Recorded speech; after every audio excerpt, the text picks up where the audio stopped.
On today's Locked On Thunder podcast, what's Joe Mussatto's preseason prediction for this Oklahoma City Thunder team?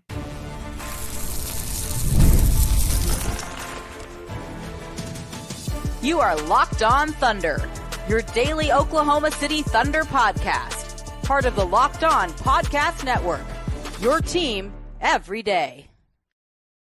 Let's get it going on the Locked On Thunder podcast, on the Locked On Podcast Network, your teams every day. I am your host, media member, and beat writer for SI Thunder, Rylan Stiles. Follow me on Twitter at Rylan_Stiles. Follow the show on Twitter at LO ThunderPod. On today's show, we're joined by former Thunder beat writer, now columnist for the Oklahoman, Joe Mussatto, also a part of the OKC Dream Team. Joe Mussatto, this is going to be a fun one. This is where we're going to nail down your preseason predictions and see just how far the Thunder can go after we tipped off the year yesterday with Sam Presti's presser.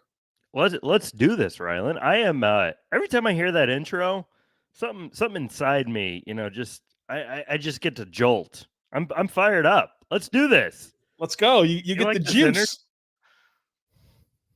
I love the energy, Joe. I love the energy.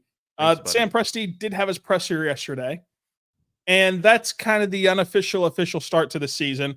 We'll have media day Monday, and then it's training camp the rest of the week, and we're back. We're back. Joe, even in the preseason, they play 3 games in 4 nights. There's no easing into this thing for OKC. Did you have any massive takeaway from what Sam Presti had to say yesterday? No, no massive takeaway. I think it was more. So a lot of the stuff we've already heard from Sam Presti really throughout the years. I mean, the guy to turn it into coach speak, he's never going to get too high. He's never going to get too low. He more so than in the past addressed expectations. I would say expectations were the theme of Sam Presti's preseason avail. In his near 20-minute opening statement, he said either expect or expectations 10 times. I counted. And they don't like that word, though, Rylan. They prefer possibilities to expectations. Call it what you want. Both are pretty high this season for the Thunder. I thought that was the main takeaway. Sure, there was some news here and there. I wanted to ask him about expansion. Thought he was pretty good on that. But as far as this Thunder team goes, it all started kind of with those expectations. Yeah, that was a really good question about expansion. I think that he really delivered on that question, just because I think that he brought up some points that haven't really been talked about whenever you look at the rules and how they haven't changed in such a long time. I think that he's correct in his expansion take of that Silver's going to change the rules once that comes about. And if he doesn't change the rules, it would be one, against the grain for Adam Silver, and not necessarily acceptable given how much things have changed in this league since the rules were put in place back when Magic and Bird were in the NBA from Presti. Now, I think that the expectations are a big thing. I think that he walked the fine line really well yesterday about expectations, because he gains nothing from coming out and saying, yeah, the Thunder are going to win a championship this year. We expect to go win a championship. Because if you do win the title, you're swept up in such emotions, you're not going to remember what Sam Presti said in September. You're just not. And if you don't win the title, then you're going to get that pulled back up on you. And the reality is only 1 of 30 win the title every single year. And I think that he did a good job of embracing expectations of this team has all the possibilities, as he wants to put it, to go win a championship, to go accomplish massive goals. But if they were to do that, it would still be bucking some massive historical trends, given how young they are, Joe. And so that's the first question of the day. Joe, how are you balancing personally how you evaluate this season whenever, on one hand, this team is absolutely loaded? It is the best team in the Western Conference on paper. It is the team that should rival the Celtics for a championship.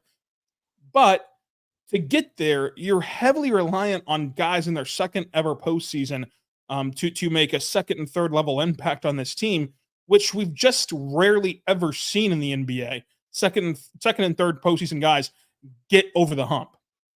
Yeah, I mean, even last year, they had all the metrics of an NBA championship level team.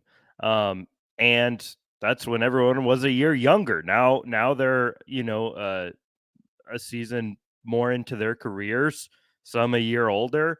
But that's still a big issue and still a big hindrance to this team's title aspirations because, as Sam Presti said yesterday, the rule not only in the NBA but across professional sports is that young teams don't win championships, and you have to have experience to do that, and they want to be the exception to the rule. I think if the Thunder wins the NBA title this year, they're certainly an exception to the rule, even if they're talented enough, or even if the numbers say, yeah, clearly this was the best team in the NBA, they should have won the championship. There's still those other reasons, kind of more soft than the numbers of it, of like, these guys are young, they're inexperienced, they've been in one playoff run together, they made it to the second round last year. To me, when I balance it, if this team was older or more experienced, like, I think you could say it would be a disappointment if they didn't make the finals. I think you could say that. Or if they were deeper into their run and had been here before. I think anything past what they did last year would certainly be acceptable. I think if they didn't make the Western Conference Finals, I think it's fair to say that's a disappointment, given that they made the second round last year. They enter this season the favorite to win the West, to get the number one seed, to even come out of the West and represent the West in the finals. So not getting to the finals, I think, to the Western Finals would be a disappointment. Who knows? I mean, there's so many factors that could change that, but that's kind of how I'm seeing it, Rylan. Yeah, if this team is fully healthy, they should go to the conference finals minimum, and I'm going to predict them to go at least to the conference finals. Mm-hmm. And I just think that no matter what, though, like the outcome isn't championship or bust, because you look at like the Celtics, who undoubtedly have one of the best GMs. They've consistently throughout this run had really good coaches, and they've had a young core that is so talented and is now in dynastic talks after winning a title last year. But how many times did they have to bash their head against the wall to actually get there? And so I think that it's going to be a interesting, route to go and unfold, because the bottom line is this season is pretty simple. The Thunder have everything in place. I think that you have a championship level coach. I think that you have a championship level number one. I think that you have championship level rotation. The only question mark is J-Dub and Chet ready to make that second step? And are they ready to be number 2 and 3 on a title team? I think that they are. I think that that's a really good bet the Thunder are making, that they are. And so that's why they're the popular pick to go win the West and go have a chance at the title against Boston. I think that it comes down to those two guys. And if you're going to hitch your wagon to anybody, Joe, those two guys who have insane work ethic and insane potential, they seem like pretty good bets. Yeah, I agree.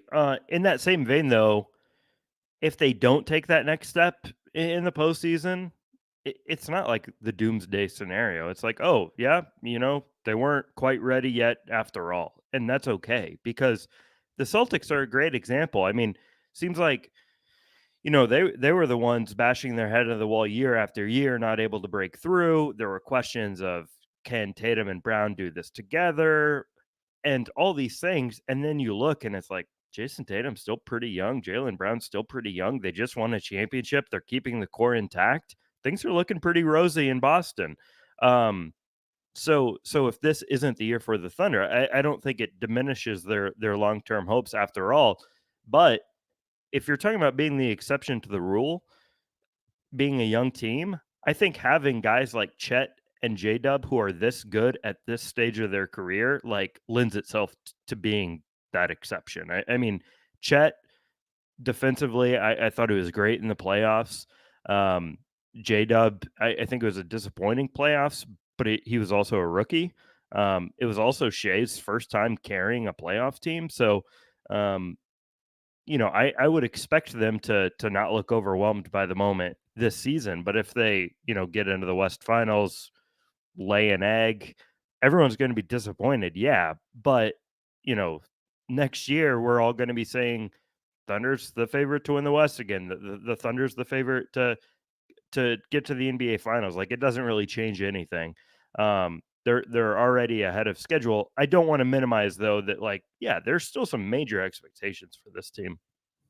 Yeah, I think that you can best summarize it to close out the first segment as it would be disappointing, not a disaster. Yeah. So disappointing, no disaster. The disasters are only if you lose in the first round, if you don't have a home court advantage seed, if you don't make the playoffs. Like, those are disasters. There's not a disaster if you lose in the conference finals, or even losing in the second round is not a disaster. It's just a major disappointment for what this team is talented enough to go do. Coming up, though, without the speculation, well, I guess it's pure speculation. What's Joe Mussatto's pick for this NBA season? We'll talk about that coming up.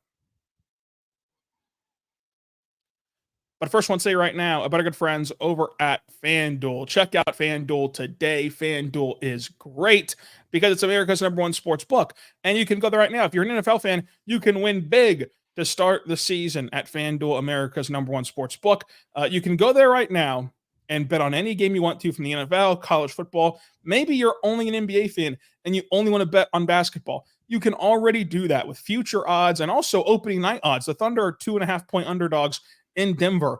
You can go bet on them at FanDuel.com. And when you do, you get $200 in bonus bets guaranteed, win or lose, if you place a $5 bet at FanDuel.com. And again, you can go check them out today because the Thunder, 2.5-point underdogs on opening night. You might want to jump in on that early on.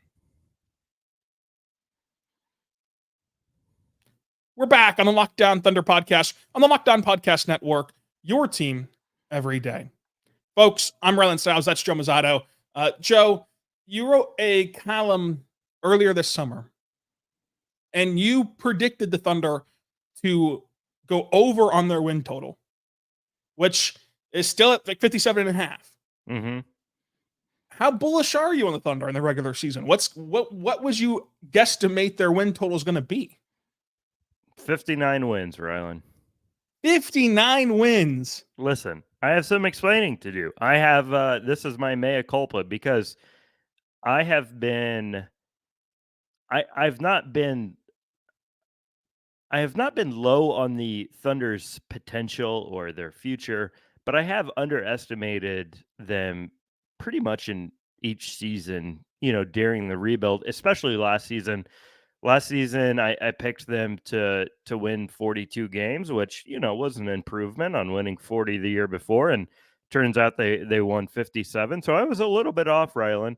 And I vowed that even if it sounds ridiculous, which 59 wins is not ridiculous, it's doable for this team.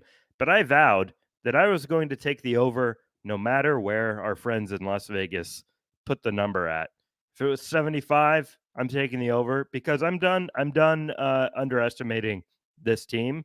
Maybe I'm getting in on the wrong year, but I just have some explaining to do, and I'm gonna stop throwing some cold water on the OKC Thunder. Wow, Joey Coldwater, they used to call you, but now you're Yeah. back. You're boiling now. I'm boiling. It's my boiling take. That's not at all boiling. Yeah. Joe, what's more likely, 60 wins or 53 wins for this team, talent-wise, if they stay healthy? I thought you were going to say 50, and I was going to go 60 easily, but you're a wise man, and you went 53. I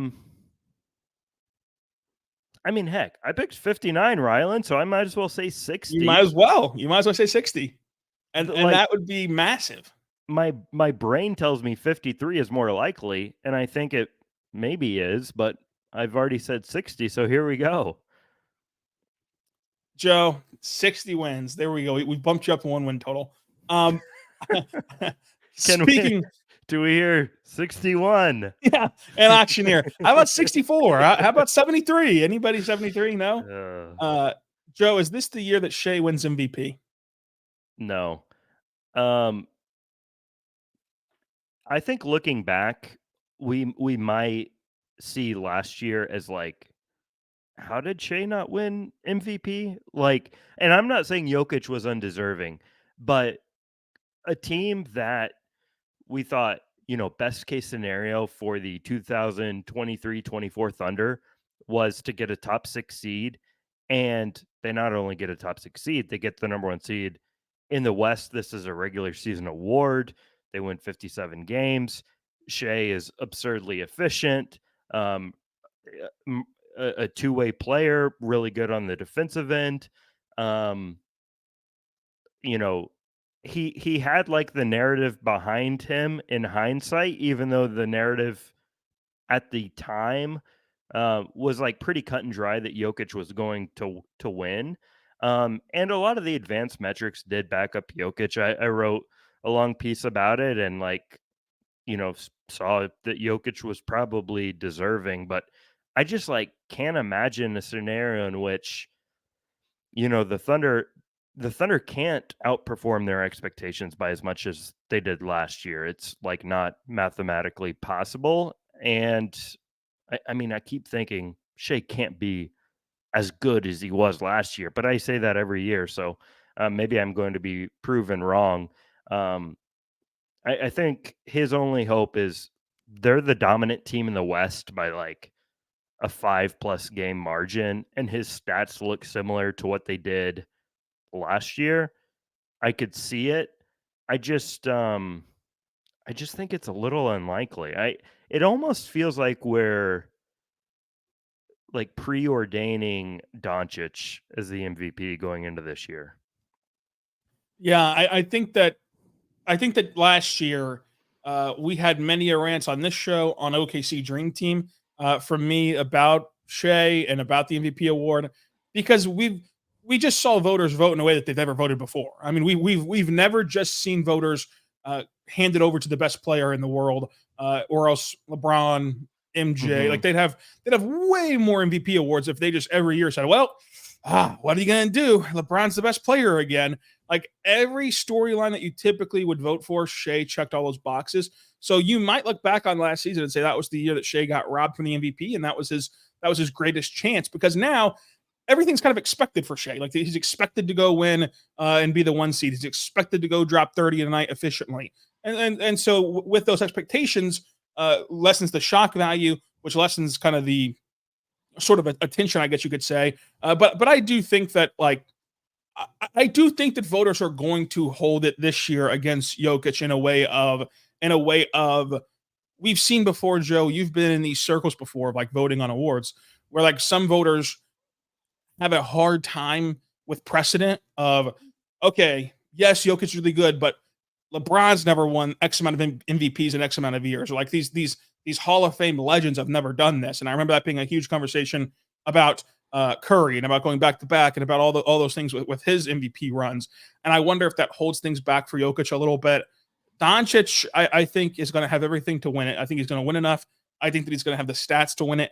It's just, is he going to, are they going to value playing him in as many regular season games as possible?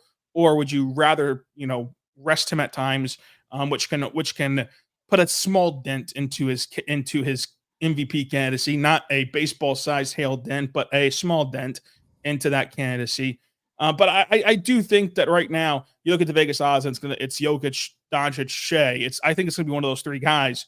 But I think that Shea and Luka are the most likely of the two, and we'll see where the chips fall.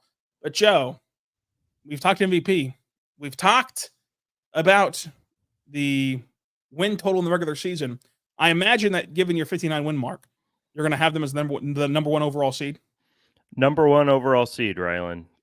Number 1 seed out west, Joe. Yeah, I if they win 59 games, they're going to be the number 1 seed. You don't have to give your whole 1 through 10 field, but who's the home court advantage seeds for you? Honestly, I haven't thought that far, but I can now because on the Dream Team we did our West rankings the other day. I wish I could pull those up. I probably should have committed them to memory. I'm still higher like on the Nuggets than most, I think. So I would have Thunder, Nuggets. don't think I had the Timberwolves in the top 4. Man, I'm really laying an egg here. I'm gonna say Thunder, Nuggets, Mavericks, Suns. My Suns, Joe Mussatto, your colleague Joel Lorenzi crucified me for having the Suns as a dark horse, and I'm glad that you're on the right side of history of this one, buddy. Coming up, what's going to be the fate of this Thunder team this season? But first, I want to say right now about our good friends over at PrizePicks. PrizePicks is America's #1 daily fantasy sports app with over 5 million active members. You can go there right now, and what you do at PrizePicks is it's the most exciting way to play daily fantasy sports. You pick more or less on 2 to 6 players' stat projections and watch the winnings roll in. For example, you can even have these massive, different bets that they have, and they give you offers as well. So every week of September, your last week to cash in on this, you get 1 passing yard from Caleb Williams, 1 passing yard, and you win. Obviously, you're going to take the over on 1 passing yard for Caleb Williams. He's going to throw more than 1 yard. Boom. They're going to start you off with an automatic winner in September, which you can still do on Sunday when the Bears play again. And you can do that with NFL players. You can mix and match. You can have Hawkins rushing against Auburn. You can have Bowman interceptions against Kansas State, and then you can have a passing yard play for Caleb Williams. You can mix and match sports. It's a ton of fun at PrizePicks. Go there right now and check them out by downloading the PrizePicks app using code LOCKEDONNBA for $50 instantly. When you play $5, that's code LOCKEDONNBA at PrizePicks. Get $50 instantly when you play 5. You don't need to win to receive the 50 bonus. It's guaranteed at PrizePicks. PrizePicks, run your game over there at PrizePicks.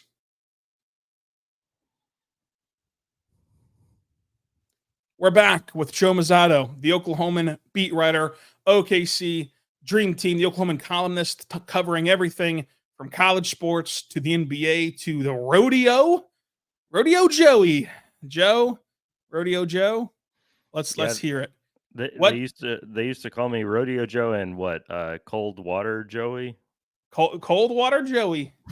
Joey Cold Water, they'd call you. We got it in the wrong order, but you did throw some wet blankets in your day, but now you're back. You're back on the positivity train. Joe, when you look at this postseason, that's the most important part for this team. First, let's establish something. What's the best version of this Thunder team? If you had to guess, what's the best version of a 5-man lineup for this team? So you're asking me, Rylan, who 5 best guys, put them on the floor. Who are they? Correct. I think it's the starters from last year with Caruso in Giddy's spot. So I'm going Shai, Lu Dort, Dub, Caruso, Chet. I have to totally agree with you. That's who I think should start this season, but we know that Mark is not big into starters mattering a ton. So that's who I agree with as well, that will be there. I think that the value of Hartenstein is being able to bring him in whenever Chet's off the floor. You look at last year, and in a series with a 0-point differential, the Thunder really dominated with Chet on the floor. When Chet was off the floor, they were just smothered by the Dallas Mavericks. So, you don't necessarily want to play those two guys together a whole lot because it's a little bit redundant in the sense of putting them together. Who's going to be the backup center now? You're back to the same boat you were in last year, or you have to quickly stagger them to where you mess with the rhythm of this team. In my opinion, if you just have to hurry to the table 2 minutes into the game, that's not even necessarily your true starting lineup at that point, because we've seen both these guys not eclipse 30 minutes per game yet, and big men typically can't play the minute loads that guards can, so you're going to have to manage that already. So having them in opposite units and then bringing them together throughout the course of a game, I think works out a lot more than starting them in the opening tip of the opening frame, Joe. Yeah, But can go I ahead. say something real quick on Mark Daigneault's rotations? Go ahead. Okay. So we always say, like, he's not afraid to change it up, everything. That's all true once he gets to the bench, because we have no idea who's going to be first off the bench. We have no idea who's going to get a DNP, who's going to be matched up with who. But Mark Daigneault was pretty rigid with his starting lineup last year. I mean, you know, we all thought maybe at some point in the regular season they'd go away from Josh Giddey, try something new. It took until deep into the playoffs for them to make that fix. I'm not saying that's good. I'm not saying it's bad, but we have seen Mark pretty consistently stick with a starting lineup. I'm not saying he's not going to mix and match this year, or that the Thunder is going to roll out the same 5 guys if they're healthy this year in the starting 5. But that's just one little thing I wanted to point out. I totally agree, Joe. I think that is a good thing to point out, with how that Marcus handled the starters. Even whenever he made the change at the end of the postseason, it was only a 2-game sample size, but he rolled out the same starters in back-to-back games after making a change. We'll see what that looks like, Joe. We're gonna have to ask him about starters on Monday and get lambasted with the fact that he does not name his starters. But I will say, if we want a loophole, last year he did grant starters in the preseason. Don't forget that, Joe. Don't forget that. I already forgot it. Yeah, I just remember in Tulsa that he let out the starters because it was the preseason, but he said on opening night, stop asking. And I hope that he does the same thing this year. But Joe, we kind of inadvertently nailed you down on the starters. We've talked about their regular season success. What does this postseason look like? Like who's going to be their biggest threat in the West? I think it's the Nuggets. I understand why we're all kind of collectively down on the Nuggets after losing KCP. It's like the ownership, like, now is not the time to cheap out on a team that has already proven championship worthy. We all saw Jamal Murray look like a shell of himself in the Olympics. That was very concerning. MPJ is not the most reliable guy on and off the court. A bit of a wild card there in Michael Porter Jr. But I just have to think that the Nuggets are probably looking around, and maybe Jokic doesn't care at all. He seems to totally be disengaged with everything that's happening in the NBA. But I have to imagine there's a bit of, really, has everyone moved on from us type feeling there in Denver, because I think the Thunder is going to get the number 1 seed. I think they're going to have the best record.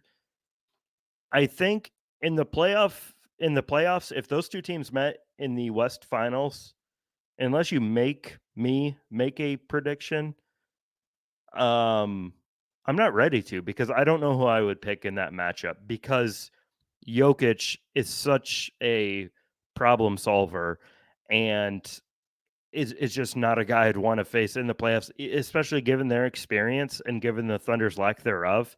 I think that Denver is the team that Oklahoma City would most like to avoid. I would tend to agree, because they have the best player in the world, and we've seen what those players look like in the postseason. Out West, are you still a Celtics to the finals, favorite? Yeah, I guess. I mean, pencil them in, pin them in, Sharpie them in. All right, I'm excited. I'm excited to watch the Knicks. I'm excited to see what things look like in Philly. I've kind of moved on from Milwaukee, but I like the Celtics. Yeah, I would put the Celtics in the finals personally, as of this moment. But I'm gonna make you pick, Joe. I'm glad you laid it all out there. I will say, this is just Joe's gut check on September 26th in the year of our Lord 2024 at 9:41 a.m. Joe, who's the final matchup? Who's winning the NBA championship? I'm going Denver over Boston. Denver over Boston. We'll see if that lines up with your final preseason prediction once you put that in the Oklahoman, I'm sure. But explain Denver over Boston. Yeah, I mean, I just explained the Denver side. You know, who the heck knows how the bracket would get matched up and all that. But I just like Denver's playoff experience and their pedigree of being a championship team, and Jokic, like you said, being the best player in the world, and going against a Thunder team that is unequivocally more talented, I think, top to bottom than Denver, certainly deeper than Denver. Um, but just relying on Jokic as the ultimate kind of playoff problem solver, like I said, and then Boston, we talked about it, kind of pencil them in the East. I mean, I don't really know. Like, you could make up reasons to not pick Boston to win the East. I'm not sure how valid any of them are. Um, it would be a huge surprise if they're not representing the Eastern Conference. And because it's hard to win two in a row, I'm choosing Denver over Boston. Denver over Boston. It is tough to repeat, Joe. That is what they say. But Joe, you've had no trouble repeating because you've repeated each and every year as a premier guest of Locked On Thunder once you finally joined us after stiff arming us the entire tenure up until here recently, and as the premier Thunder man on the OKC Dream Team podcast, which you can go listen to. Joe, anything else you want to get off your chest or promote before you hop on a bird and head to the Little Apple? No, I mean, I'd encourage everyone to follow our coverage at oklahoma.com. But Rylan, I just want to say, I really enjoy potting with you from the dream team to Locked On. Let's do this again. We will do this again as soon as you are ready to hear that intro again and get that jolt. Oh yeah. I'm just I'm feeling it again, Rylan. You do crazy things to me. That's an honor, Joe. You have no idea what an honor that is. But until next time, be good and be good to one.